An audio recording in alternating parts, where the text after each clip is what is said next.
I got a crazy idea. I think we should make a run for those Domtar lands. It was owned by a pulp and paper company. So that's where the story started. And I'm sure a lot of people have similarities about driving around, walking around the neighborhood, and these neglected parcels or these neglected buildings, and just turning those into opportunities. So it was definitely an off-market deal. It took me a while to figure out who to call at Domtar.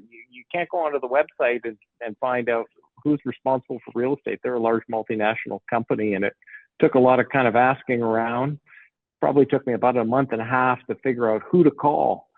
And ultimately, I found it was a guy named Stuart Marcoux. He was based in Montreal, and I got his number, a friend of a friend who had some exposure to the pulp and paper industry. And I gave him a call and sort of said, hey, I see there's nothing going on at your site there. We'd be really interested in buying that off of you.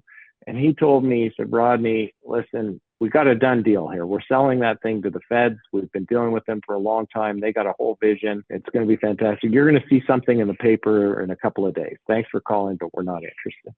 I said, okay, great. So I kept an eye out in the Ottawa Citizen, expecting any day to see some kind of big announcement about the feds buying this juicy piece of land. And kind of a month went by and I didn't see anything. So I phoned up Stuart again and sort of said, hey, Stuart, I thought I was going to see something. And he said, oh, how the government is, it's got a little bit delayed, but you're going to see something really quickly and don't worry about it. Another month went by, didn't see anything, phoned him up again. And he sort of said, I don't know why you keep calling me. We've been spending so much time. The feds have spent a ton of money on this. Anyway, for about 6 months, I'd call him once a month. And finally, he sort of said, I don't think that deal with the feds is going to go through.